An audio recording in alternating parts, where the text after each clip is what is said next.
Harlem, New York. 8:47 p.m. Friday, October 14, 1955. The autumn air inside the Lenox Social Club carries the weight of expensive tobacco, imported whiskey, and something else, the electric tension that precedes violence. Rain threatens outside but never quite falls, leaving the streets slick with grease and the accumulated sweat of a neighborhood that never truly sleeps. Through the haze of blue smoke and yellow lamplight, at the corner table beneath a painting of Joe Louis in his prime, sits Victor Langley. White, 42 years old. Silk suit tailored on Fifth Avenue. Diamond cufflinks shaped like tiny horseshoes. His cologne, sharp, chemical, European, cuts through the thick air like a declaration of superiority. He smells like a man who has never had to ask permission for anything in his life. Langley's manicured fingers drum against the green felt as he surveys the room with the casual arrogance of a tourist in a zoo. To him, Harlem is entertainment, a place where his money goes further and his skin color makes him royalty among what he considers subjects. He has been coming uptown for 8 months now, playing high-stakes poker, collecting debts from desperate families, and treating the neighborhood like his personal playground. Tonight, that playground is about to close. Across from Langley, not playing but watching with the stillness of a predator, sits Ellsworth Raymond Johnson, Bumpy, 50 years old. Charcoal suit that fits like armor. Face carved from Harlem concrete and 30 years of survival. His pocket watch opens and closes with mechanical precision. Click, pause, click, a private metronome counting down to judgment. The problem sits between them in the form of a neat stack of IOUs, $50,000. Lost over 12 weeks of reckless gambling. Borrowed on handshakes and the assumption that his connections to corrupt police officers and Italian syndicates downtown make him untouchable. Each piece of paper represents not just money, but disrespect accumulating like compound interest. At 8:52 p.m., the final hand is dealt. At 8:54 p.m., Langley loses his last chips. At 8:56 p.m., the room falls silent as the dealer pushes everything away from him. Bumpy doesn't speak. He doesn't need to. The debt is understood. $50,000. Due now. No extensions. No negotiations. Langley leans back in his chair, gold tooth catching the lamplight as he smiles with the confidence of a man who believes consequences are for other people. He reaches for his silver cigarette case, lights up without asking permission, and exhales toward the ceiling with deliberate disrespect. "Here's how this works, Bumpy," Langley says, his voice carrying the casual cruelty of inherited privilege. "I come up here, I spread some money around, everybody eats. Call it community development. But I don't pay taxes to kings of the gutter." The insult hangs in the air heavier than the smoke. Every man in the room feels it, the racial slur wrapped in politeness, the public humiliation delivered with a smile. Langley taps the IOUs with one finger. 50,000? He laughs. "I wouldn't pay that to own this entire block. You people should be grateful I even come up here. Consider the losses, Charity." The words "you people" land like a physical blow. This isn't just about money anymore. This is about respect, about a white man walking into a black neighborhood and declaring himself above its laws, its customs, its dignity. All eyes turn to Bumpy. He doesn't rise, doesn't shout, doesn't move for exactly 7 seconds. Just the quiet click of his pocket watch marking time like a countdown to doomsday. Then he stands. He walks to the table with measured precision, gathers the IOUs into a perfect stack, and looks down at Victor Langley like a judge preparing to read a death sentence. "You got 72 hours, Bumpy says, his voice barely above a whisper. 50,000. Cash. After that, the interest starts accumulating in ways you can't calculate. Langley's smile widens, amused by what he sees as an empty threat. "You don't seem to understand your position," Langley responds, loud enough for the entire room to hear. "I make one phone call downtown and this whole operation disappears. You? Your people?" Back to shining shoes and saying yes, sir, like you're supposed to. He leans forward, whiskey thick on his breath. "You're not a king," he whispers. "You're hired help who forgot his place." The room freezes. Men stare at their drinks, at the floor, anywhere but at the humiliation of their protector. Bumpy doesn't blink, doesn't flinch, just stares with the cold certainty of mathematics. 72 hours, he repeats. No anger, no emotion, just fact. At 8:59 p.m., he turns and walks toward the door, his footsteps echoing in the sudden silence. No threats. No displays of force. Just a man who has made a promise. Langley laughs as the door closes, believing his money and skin color provide immunity from consequence. What he doesn't understand is that in Bumpy Johnson's Harlem, disrespect is a debt that always comes due, systematically, precisely, with interest that compounds beyond calculation. 72 hours and 14 minutes later, Victor Langley will discover that some debts cannot be negotiated, some insults cannot be forgiven, and some lessons are taught not with bullets, but with the complete and systematic destruction of everything a man believes makes him untouchable. The story of how Victor Langley lost everything is a warning that history has tried to hide. If you enjoy these deep dives into the underworld, you can support the channel by buying me a coffee using the link in the description. Your support keeps these investigations alive. Now let's go back to October 14th, 1955. By 1955, Harlem operates under an invisible government more precise than any official authority. While City Hall pretends to administer 23 square blocks through distant bureaucrats, real power flows through Ellsworth Bumpy Johnson's network of policy banks and numbers rackets. The system functions as the neighborhood's unofficial stock market. Housewives, porters, and barbers invest pennies in three-digit dreams while Bumpy's organization processes over $200,000 weekly. This parallel economy provides the banking services legitimate institutions refuse black families. When Mrs. Patterson needs $75 for medical bills, she visits Bumpy's policy station on 135th Street, where neighborhood standing makes her creditworthy in ways no downtown banker recognizes. His authority rests on a delicate treaty with Italian syndicates. They control the docks and unions below 110th Street. He governs the streets above. The balance is maintained through mutual respect and clearly defined territories. Into this sovereign territory walks Victor Langley, carrying 3 decades of predatory expertise and fatal assumptions about immunity. During Prohibition, Langley ran rum from Canadian borders to New York speakeasies, building connections with corrupt police captains and Italian bootleggers who appreciated his willingness to accept risks more cautious criminals avoided. When repeal ended liquor profits in 1933, he transitioned seamlessly into loan sharking, targeting immigrant and black neighborhoods where desperation made families accept brutal terms. His specialty became Depression-era exploitation, offering emergency credit for rent and medical bills, then seizing furniture, jewelry, and dignity when borrowers inevitably defaulted.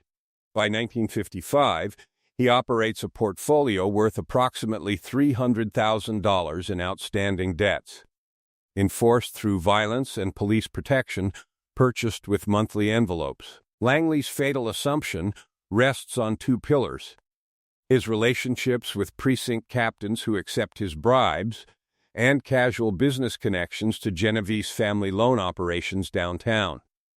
He believes these associations provide diplomatic immunity in Harlem, fundamentally misunderstanding that Bumpy's authority derives not from white permission, but from community necessity. The $50,000 debt originates on August 12, 1955, during a high-stakes poker game in the Lenox Social Club's back room. Langley arrives with tourist swagger, treating the serious game as exotic entertainment. Over 6 hours, he loses steadily, betting recklessly against Bumpy's house with the confidence of a man who has never faced real consequences. When cash runs out around 2:30 a.m., he borrows against future earnings, scrawling IOUs on club stationery while making jokes about investing in local color. Other players, serious men who understand gambling's sacred rituals, watch with growing discomfort as Langley treats debt with casual disrespect. By 3:47 a.m., he owes $50,000. Bumpy accepts his handshake with professional courtesy, establishing clear terms, 30 days to pay, standard interest, no exceptions. The pattern of systematic disrespect begins immediately. In June, Langley publicly humiliates Marcus Webb, forcing the grocery store owner to shine his shoes while using racial slurs in front of customers. In July, he breaks jazz musician Jerome Foster's fingers, explaining that colored boys need to learn their place. In early August, he corners barber Samuel Price outside his shop, slapping him repeatedly while demanding payment and using language designed to degrade. Each incident is witnessed, reported, and filed away by Bumpy with the patience of a man who understands that justice delayed is justice calculated for maximum impact. September 15th brings the first missed payment. Bumpy sends Raymond Morrison, a polite collector, to Langley's downtown office. The reminder is courteous, just noting the expired 30-day period. Langley responds with dismissive laughter, telling Morrison that Bumpy should be grateful I even come uptown. October 1st brings doubled interest and firmer warnings. Langley escalates from dismissal to open contempt, bragging that he has friends who matter and doesn't pay tribute to colored gangsters. By mid-October, contempt becomes public performance. At the Copacabana nightclub, Langley holds court among white businessmen and corrupt police officers, whiskey loosening his tongue into dangerous territory. "I'm teaching the uppity ones their place," he announces, voice carrying across the room. "You don't pay tribute to people who should be shining your shoes." He describes Bumpy as a colored gangster playing dress-up, performing superiority for an audience that validates his assumptions about racial hierarchy. What Langley doesn't notice is Jerome Williams, the young waiter refilling glasses near his table. Williams works for Bumpy's organization, placed specifically to monitor conversations where white power brokers speak freely, assuming service staff are invisible. Within 2 hours, every word reaches Bumpy's office on 135th Street. At 11:47 p.m., Bumpy makes a single phone call to Anthony Carfano, a Genovese capo who manages relationships with independent operators. The conversation is brief, almost casual. Bumpy explains the situation, then asks the question that will determine Langley's fate. He claims association with your people. "Do you claim him?" 4 seconds of silence. Then Carfano's response, delivered with judicial finality, "Never heard of him. He's not ours." The line goes dead. In those words, Langley's imagined immunity evaporates, leaving him alone to face consequences without protection. Victor Langley exits the Lenox Social Club at 9:02 p.m., the heavy door closing behind him with the finality of a courtroom gavel. The October night air carries the scent of rain that threatens but never arrives, leaving the streets slick with automotive grease and the accumulated weight of 30 years of neighborhood secrets. His cream-colored Cadillac Eldorado sits beneath a flickering streetlight, leather seats still warm from his earlier arrival when he believed himself untouchable. The 72-hour countdown has begun, but in Langley's whiskey-clouded mind, the ultimatum sounds like theater rather than mathematics. He slides behind the wheel, lights a cigarette with hands that tremble just slightly, and drives downtown with manufactured confidence, masking the first tremors of genuine fear. In his rearview mirror, Harlem's lights fade into darkness, but he doesn't yet understand that he's not leaving a neighborhood, he's entering a cage constructed from his own arrogance. By 3:30 a.m., 6 hours after the ultimatum, the initial cracks in Langley's reality begin to show. Sleep proves impossible, as Bumpy's words replay with judicial certainty rather than emotional heat. That absence of anger unsettles him more than any shouted threat could have. He reaches for the telephone and dials Captain Michael Donnelly at the 23rd Precinct, the man who has been accepting monthly envelopes for 3 years. The phone rings 8 times before a groggy voice answers, but instead of the usual conspiratorial warmth, Donnelly's tone carries careful distance. "I'm being reassigned to Queens next week, Vic. Can't help with Harlem matters anymore." The line goes dead before Langley can respond. He tries Detective Sergeant Miller next, a vice squad contact on his payroll for 5 years. A desk sergeant answers Miller's private line with bureaucratic indifference, explaining that the detective has been reassigned effective immediately. By dawn, 3 more calls produce the same result: sudden transfers, unexpected vacations, unreachable supervisors. The network of protection he assumed was permanent has evaporated like morning fog, leaving him exposed in ways he has never experienced. Hour 12 brings desperate outreach to Italian associates who Langley believes will honor old loyalties. He meets Tommy Rizzo, a Genovese soldier from his rum-running days, at their usual diner on Canal Street. Rizzo doesn't order coffee, doesn't remove his coat, his body language screaming disassociation before he speaks. "Victor, you're in Bumpy's territory now. That's his jurisdiction. We have agreements." Langley tries explaining his connections, his history, his value to the organization. Rizzo cuts him off with uncomfortable politeness. "You disrespected him publicly. That's between you and him. We don't interfere with sovereign nations." The phrasing is deliberate, treating Harlem as foreign soil where downtown rules don't apply.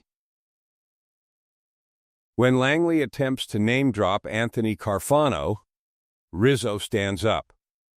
"If you were really with us, you wouldn't be having this problem. Don't call this number again." 3 more Italian contacts deliver variations of the same message, each one politely but firmly closing doors Langley believed would always remain open. While Langley scrambles through his dissolving network, Bumpy operates with military precision from his office above Marconi's barber shop on 135th Street. He treats the situation not as personal vendetta, but as strategic campaign requiring intelligence, coordination, and systematic execution. Phone calls go out to a network of assets cultivated over decades. Lawyers who owe favors, accountants who need protection, city bureaucrats whose gambling debts create leverage. Each conversation is brief, specific, and transactional. "I need a commercial loan review on Victor Langley today. Those property liens we discussed? File them tomorrow morning." The liquor license for his Chelsea club needs administrative scrutiny. His tone remains professional, almost bureaucratic, as he constructs a legal cage around Langley using legitimate channels. This is not street violence, but economic warfare conducted through paperwork and official procedures, each document a brick in a wall designed to suffocate rather than destroy. Hour 24 brings the first tangible consequences as Langley's world begins collapsing through official channels. His primary bank calls at 9:15 a.m., the manager's voice suddenly formal, as he explains that Langley's commercial loan is being called in immediately due to irregularities in documentation that require immediate resolution. His accountant phones minutes later, panicked about property liens filed overnight against his downtown office building by city agencies that have never shown interest before. By noon, his business licenses are flagged for review by inspectors who suddenly care about violations they have ignored for years. His nightclub in Chelsea receives a letter stating its liquor license is under administrative review pending investigation of operational compliance. Each complication appears legitimate, processed through official channels, impossible to trace back to any single source. Langley spends the afternoon racing between bureaucratic offices, discovering that every functionary has suddenly become rigidly adherent to regulations. Every sympathetic contact has been replaced or transferred. At hour 36, panic begins to override pride as Langley realizes his entire support structure has collapsed with coordinated precision. He begins liquidating assets, calling in his own debts, scrambling to assemble cash from sources he has spent decades cultivating. The mathematics are brutal: selling his wife's jewelry, raiding his safe, liquidating outstanding loans for pennies on the dollar. By hour 48, he manages to scrape together $30,000 in cash, stacking it on his desk like an offering to angry gods. He sends a mutual acquaintance, a jazz club owner who works between both worlds, to carry the offer uptown, $30,000 now, the rest over time, along with a ceasefire on any future gambling. The messenger returns within an hour carrying Bumpy's response delivered verbally with mathematical precision, $50,000. 48 hours remaining. No negotiations. The ultimatum has been reset, not shortened. Bumpy is not rushing toward violence. He is extending the agony, making time itself an instrument of pressure. Hour 60 brings psychological warfare designed to demonstrate reach without resorting to crude violence. Langley emerges from his apartment building at 6:30 a.m. to find his Cadillac Eldorado sitting exactly where he parked it the night before. The cream-colored paint gleams under morning sunlight. The doors remain locked. The expensive radio still works, but all four tires have been slashed with surgical precision, the vehicle resting on its rims like a wounded animal. Nothing is stolen. His gold lighter sits untouched on the passenger seat. Petty cash remains in the glove compartment. This is not random street crime, but calculated demonstration of access and restraint. The message is clear. Bumpy's people can reach him whenever they choose, but they prefer precision over chaos, psychological pressure over physical brutality. The restraint is more terrifying than any attack could be. At hour 66, terror finally overwhelms ego as Langley makes the decision to run. He packs a single suitcase with essentials and the $30,000 he has managed to assemble, heading for Penn Station with the intention of disappearing to his brother's house in Philadelphia until the storm passes. The plan is simple. Distance equals safety. Geography provides sanctuary from debts that surely cannot transcend state lines.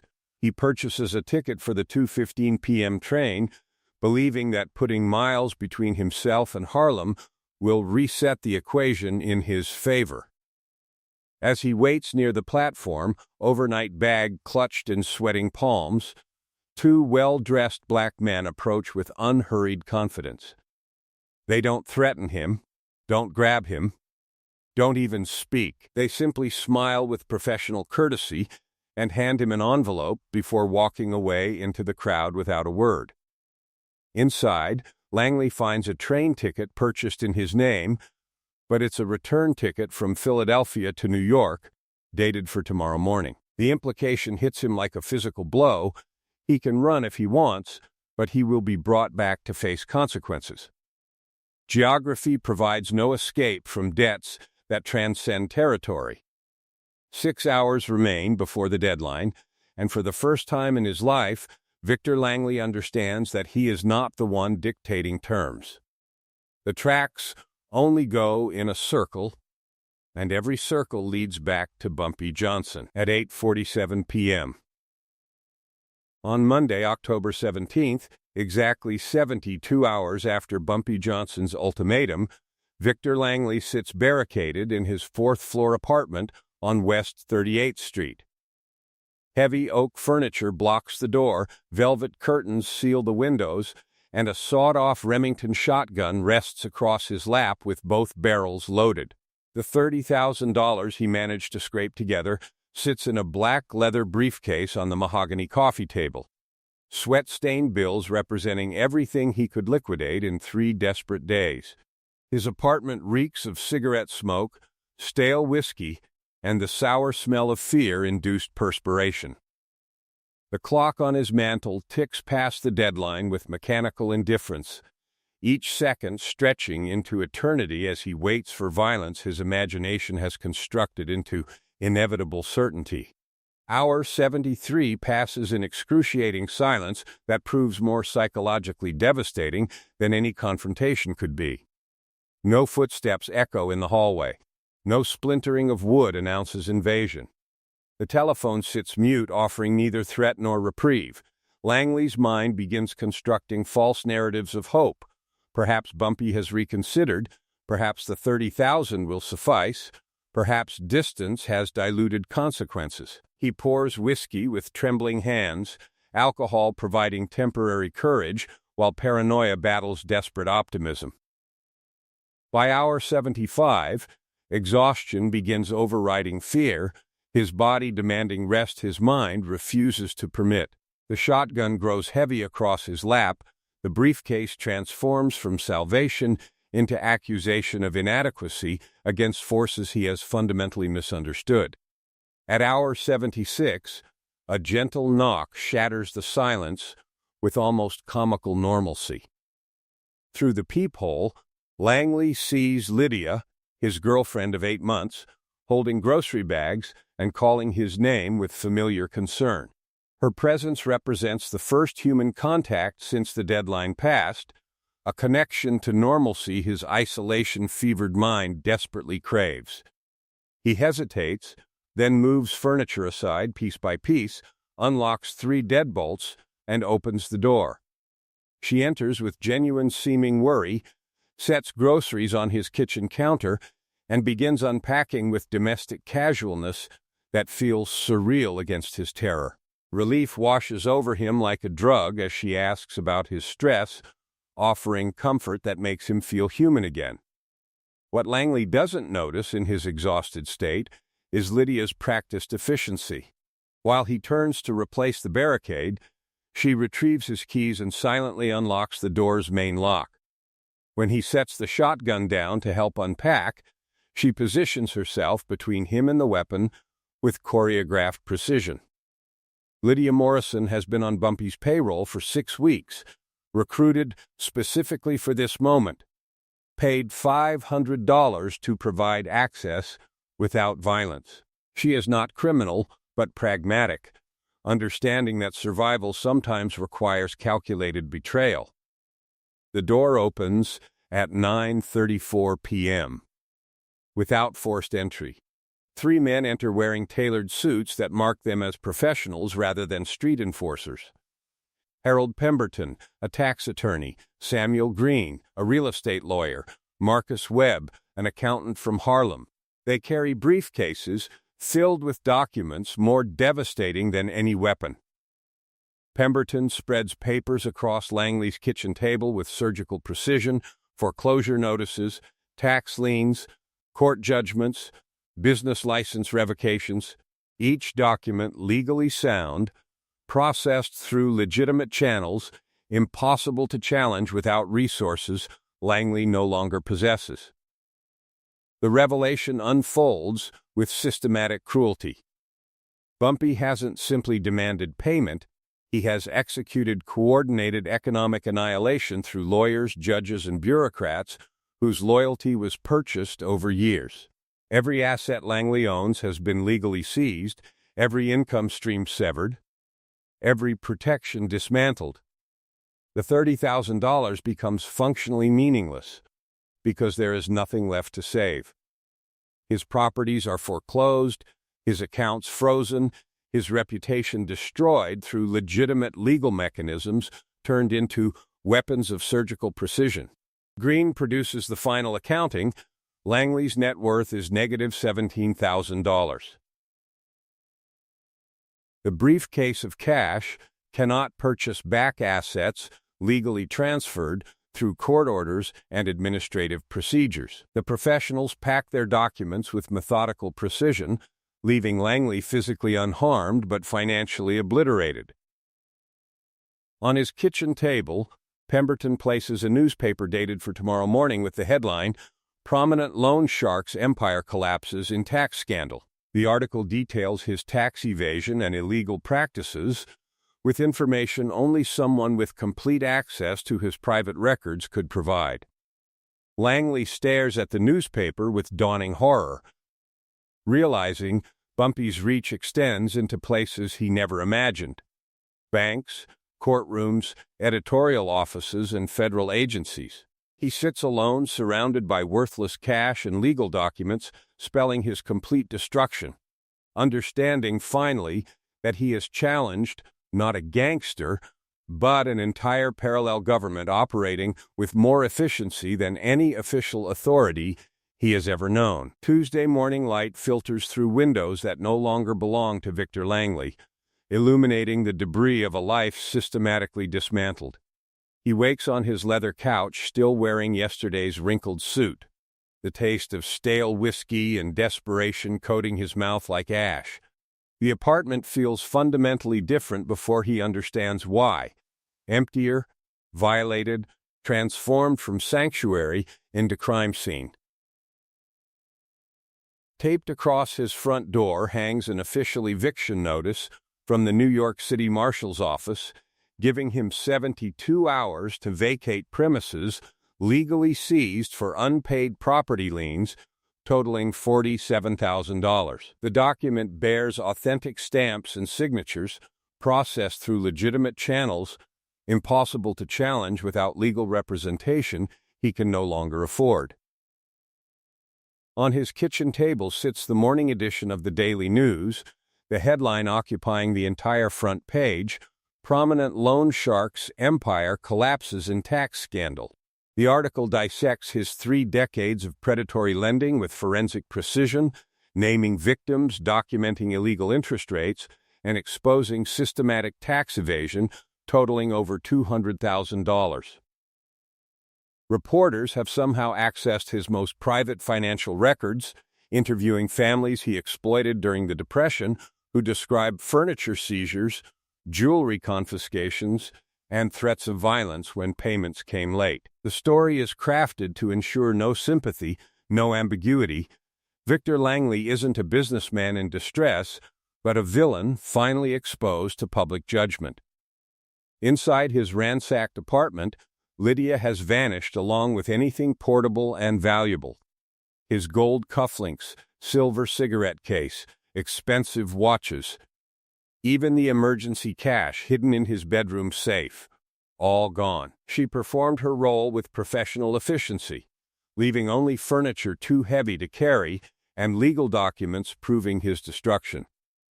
The betrayal is clean, surgical, final. She didn't leave a note because her absence is the message.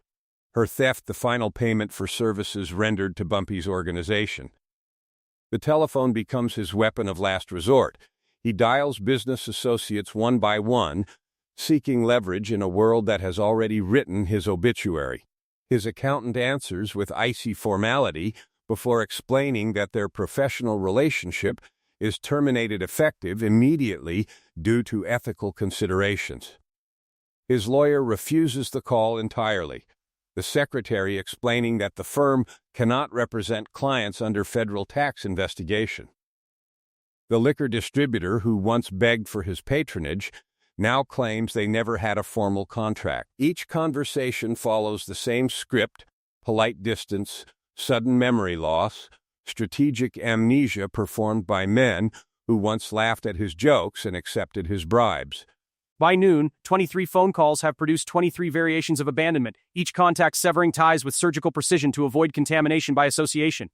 As the calls fail, memories surface, unbidden like evidence in a prosecutor's case. June 1955, Henry Wallace's grocery store on 127th Street, where Langley forced the 58-year-old shopkeeper to kneel on wet pavement and shine his shoes while customers watched in horrified silence, punctuating the humiliation with racial slurs designed to reduce a respected businessman to subhuman status. July 1955, Jerome Foster's apartment, where Langley systematically broke the jazz pianist's fingers with a lead pipe, explaining that colored boys needed to learn their place and that music was a privilege, not a right. Early August, Samuel Price, outside his barbershop, slapped repeatedly in front of his teenage son while Langley collected a debt and used language calculated to destroy dignity more effectively than extract payment. Each incident witnessed, documented, filed away by a community that never forgot, and a man who understood that justice delayed could be justice perfected through systematic planning. By mid-afternoon, desperation overrides pride as Langley drives his damaged Cadillac uptown to Bumpy's known headquarters above Marconi's barbershop. The vehicle limps through Harlem streets, slashed tires creating a grinding symphony that attracts stares and marks his humiliation as public spectacle. He climbs stairs that smell of pomade and old wood, entering an office that feels more like a judge's chambers than a criminal enterprise. Bumpy sits behind a mahogany desk reviewing ledgers with reading glasses perched on his nose, looking more like an accountant than the man who has systematically destroyed Langley's entire existence. He gestures to a chair without surprise, as if this confrontation has been scheduled and expected. Langley collapses into the seat, exhaustion radiating from every pore. He begins with frantic offers, the $30,000 still sitting in his briefcase, promises to leave New York forever, swears he will never return to Harlem or conduct business above 110th Street. His voice cracks as he describes his brother's house in Philadelphia, a fresh start where past mistakes can be buried under geographic distance. The words pile up into a desperate wall designed to obscure rather than reveal, but Bumpy listens without interruption, his expression carrying the patient attention of a judge reviewing final arguments. When Langley finishes, breathless and broken, Bumpy removes his glasses and folds them with careful precision. "You thought money made you untouchable," he says, voice carrying the measured tone of someone explaining basic mathematics to a slow student. "But respect is the only currency that matters up here. You can't buy back a reputation." He pushes the briefcase of cash back across the desk with a single finger. "You came into my neighborhood treating people like animals, took their dignity along with their money. That disrespect accumulated interest you couldn't calculate." Bumpy's response to Langley's desperate promises carries the weight of judicial finality. Leaving doesn't undo the disrespect, it just spreads the lesson to other cities. You humiliated men in front of their families, took their dignity in public spaces. Your debt isn't financial anymore, it's moral. And moral debts require different payment methods. From his desk drawer, Bumpy produces 2 manila folders with the ceremony of a judge presenting sentencing options. The first contains federal tax evasion charges prepared by prosecutors who owe him favors, guaranteed to result in 8 to 12 years in federal prison, with his reputation destroyed by courtroom proceedings and newspaper coverage. The second contains employment paperwork for janitorial positions in 3 Harlem buildings where Langley once collected debts, minimum wage work under the direct supervision of Mrs. Washington, whose wedding ring he seized for a $50 gambling debt 3 months earlier. The humiliation would be complete, public, and designed for rehabilitation through enforced empathy with families he spent decades exploiting. Bumpy slides both folders across the desk with the casual authority of a man, offering not choices but consequences. "Prison makes you a victim in your own mind," he explains, with educational patience. Community service makes you human again. You have 24 hours to decide which lesson you want to learn. Langley stares at the folders, understanding that either path leads through systematic humiliation, but only one offers the possibility of redemption through the very people he treated as beneath consideration. The choice is not between freedom and imprisonment, but between destruction and transformation, between maintaining pride through incarceration or rebuilding humanity through daily contact with those he never bothered to see as fully human. Bumpy checks his pocket watch with mechanical precision.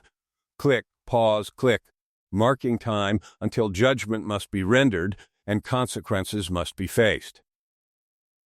Victor Langley leaves Bumpy's office with both manila folders clutched against his chest, their weight disproportionate to the paper inside, but heavy with the gravity of consequences he can no longer avoid.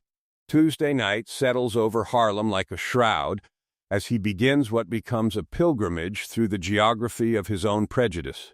Without his damaged Cadillac, stripped of his entourage and arrogance, he is forced to navigate streets on foot, seeing the neighborhood through the unfamiliar lens of vulnerability.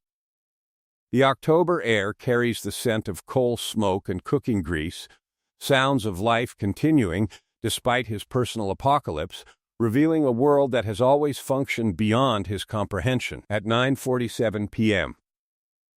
on 137th Street, Langley witnesses something that fundamentally challenges his understanding of power. Bumpy stands between two young men arguing outside Morrison's corner store, their dispute over stolen merchandise threatening to escalate into violence that could draw police attention the neighborhood cannot afford. No weapons are drawn, no threats issued. Bumpy simply listens with the detached patience of a magistrate, asks precise questions about timing and witnesses, reconstructs events with forensic clarity until the truth emerges. The conflict dissolves in 4 minutes through negotiated resolution that preserves dignity on both sides while establishing consequences for future behavior. Both men shake hands under Bumpy's supervision, not from fear, but from recognition of his authority to dispense justice more efficiently than any courtroom Langley has ever manipulated. 2 blocks north at 11:23 p.m., Langley observes Bumpy entering the tenement building where elderly Mrs. Patterson lives alone on the 3rd floor.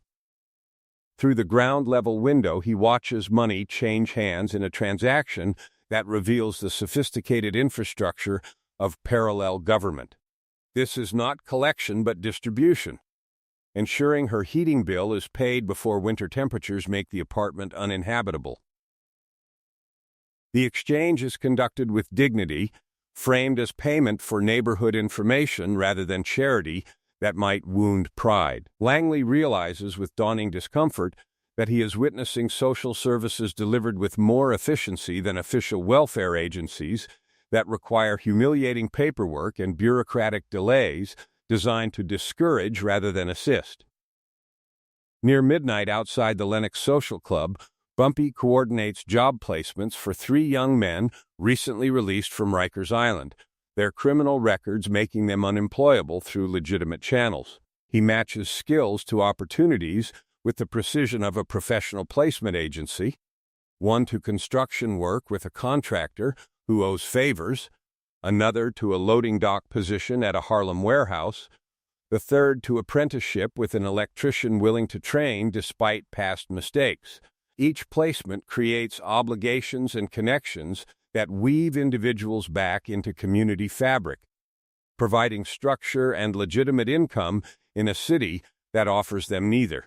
Langley understands with sudden clarity that Bumpy functions not as a mere gangster exploiting a neighborhood, but as the informal mayor of a community abandoned by official authority, providing banking, justice, employment, and social services through networks built on respect and reciprocal obligation. The realization should change his decision, but pride proves stronger than wisdom. As the night wears on, prison transforms in his mind from unthinkable punishment to preferable sanctuary. Incarceration offers the narrative of persecution. A white businessman targeted by corrupt forces, while community service admits guilt and accepts subordination to people he has spent his life viewing as inferior. The choice reveals how deeply his racism runs, preferring isolation to integration, punishment to rehabilitation. By 3:00 a.m., his decision calcifies around the protection of ego over the possibility of growth, choosing steel bars over the more terrifying prospect of daily accountability to those he once humiliated. Wednesday morning at 8:15 a.m., Langley walks into the federal building on Foley Square, carrying the tax evasion folder like a shield against worse fates. He requests to speak with Ayer's Criminal Investigation Division agents, prepared to confess to crimes detailed in newspaper articles now circulating citywide. Special Agent Robert Morrison and his partner receive him in a sterile conference room, reviewing his detailed statement with professional detachment before consulting files that seem to materialize from nowhere. At 9:47 a.m., Morrison delivers news that shatters Langley's final attempt at controlling his narrative. Mr. Langley, your tax liability totaling $217,000 has been resolved through civil penalties paid in full by anonymous parties on Monday morning. Criminal prosecution is no longer warranted. The words land like physical blows, each syllable dismantling his last refuge from consequences. Bumpy has paid Langley's entire tax debt to the federal government, using legitimate channels to erase criminal liability while creating a new obligation that cannot be discharged through incarceration.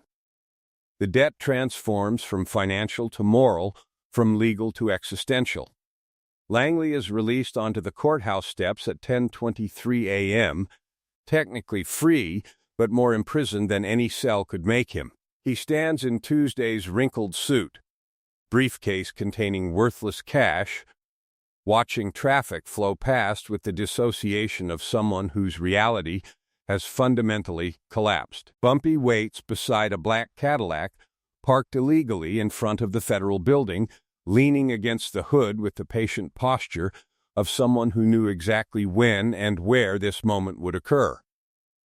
His presence carries no triumph, no satisfaction, just the calm assurance of someone enforcing a sentence already handed down by a higher court than any government recognizes. Langley approaches like a sleepwalker, all fight drained from his body by the systematic destruction of every escape route he believed available. Death makes martyrs, Bumpy explains, his voice carrying the measured tone of a professor delivering a lecture on practical philosophy. People remember you as a victim of violence, maybe even sympathize with your story.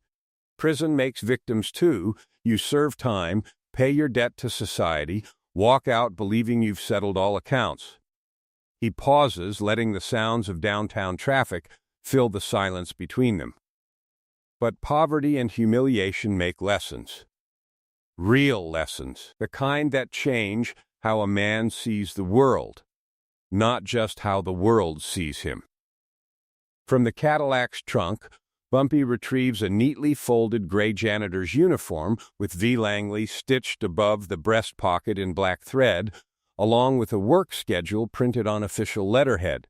The address is 437 West 127th Street, the same building where Langley spent 2 years collecting debts from desperate families, breaking furniture, and seizing possessions when payments came late.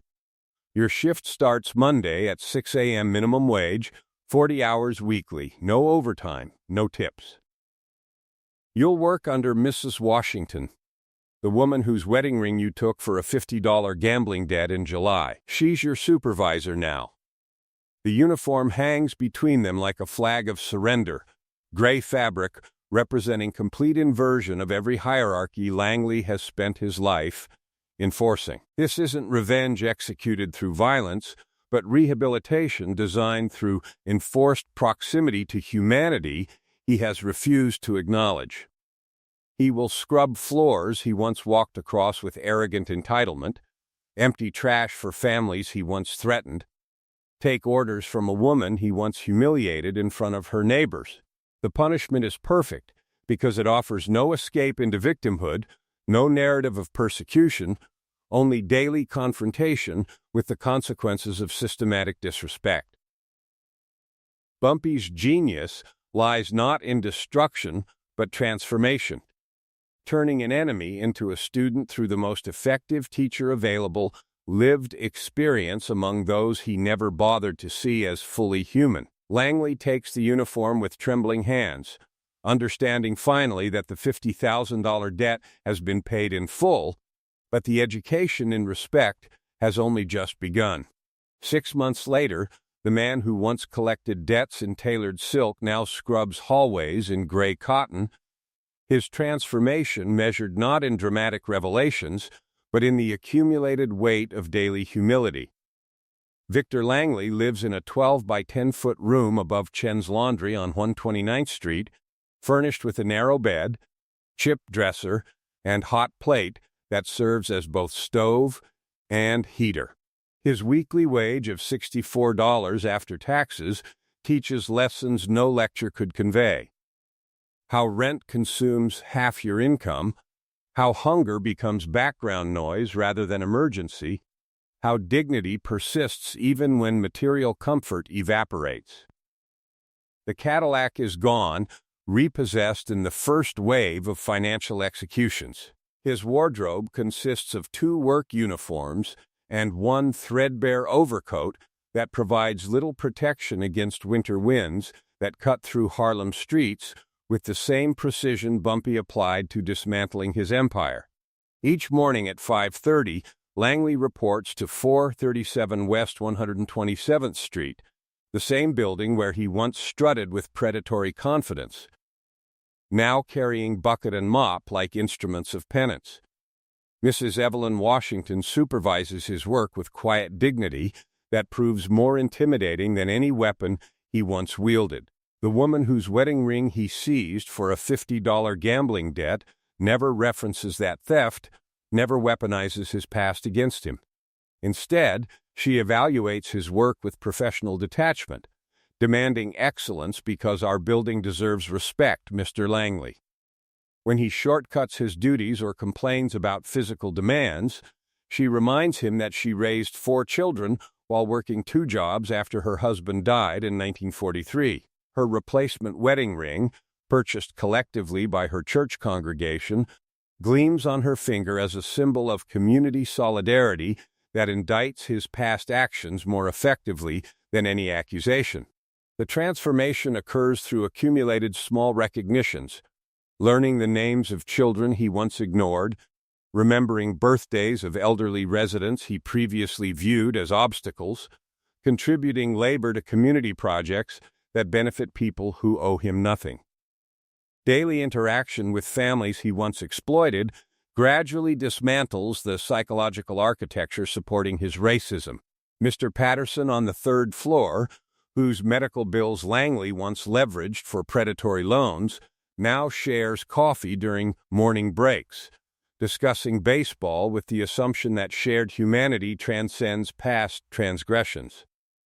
Jerome Foster's hands have healed enough to play piano again, his music filling Sunday dinners where Langley is cautiously welcomed after 3 months of consistent work. Mrs. Chen reduces his rent by $5 weekly in exchange for washing machine repairs, creating economic relationships based on mutual benefit rather than exploitation. By month 4, he volunteers to teach basic bookkeeping to young men seeking legitimate employment, using skills from his criminal career to provide value rather than extract it. The change is observable in posture and language. He asks permission rather than assuming entitlement, listens to stories rather than interrupting with his own importance, accepts correction without defensive anger. Bumpy's visits occur irregularly but with obvious intention, appearing during lunch breaks when Langley eats sandwiches on the building's front steps or in the basement where he sorts recycling. These encounters carry no gloating, just clinical assessment of a teacher monitoring student progress. Historical accounts describe Bumpy Johnson as a man who read law books in prison, debated policy with civil rights leaders, and understood that raw violence could win territory, but never loyalty. His approach to Langley reflects that sophistication. Economic pressure stripped away material supports enabling arrogance. Social consequences forced daily confrontation with humanity he had systematically dehumanized. Mandatory empathy through enforced proximity transformed abstract victims into specific individuals whose dignity demanded recognition. This justice system proves infinitely more effective than violence or incarceration could achieve.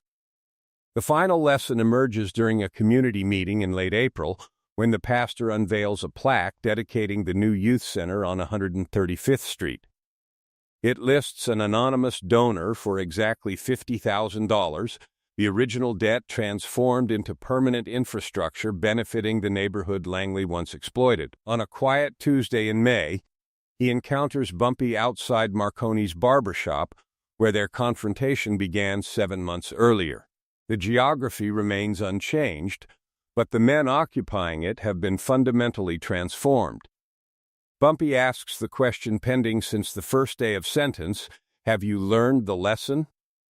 Langley doesn't answer immediately, understanding this moment requires honesty rather than performance. He thinks about Mrs. Washington's patient dignity, the Patterson family's generosity despite his past cruelty, children who now trust him with their broken toys.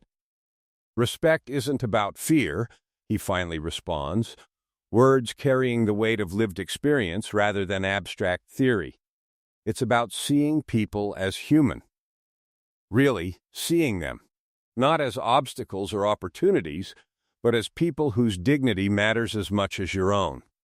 Bumpy nods with satisfaction of a teacher whose student has grasped a difficult concept through genuine understanding rather than memorization.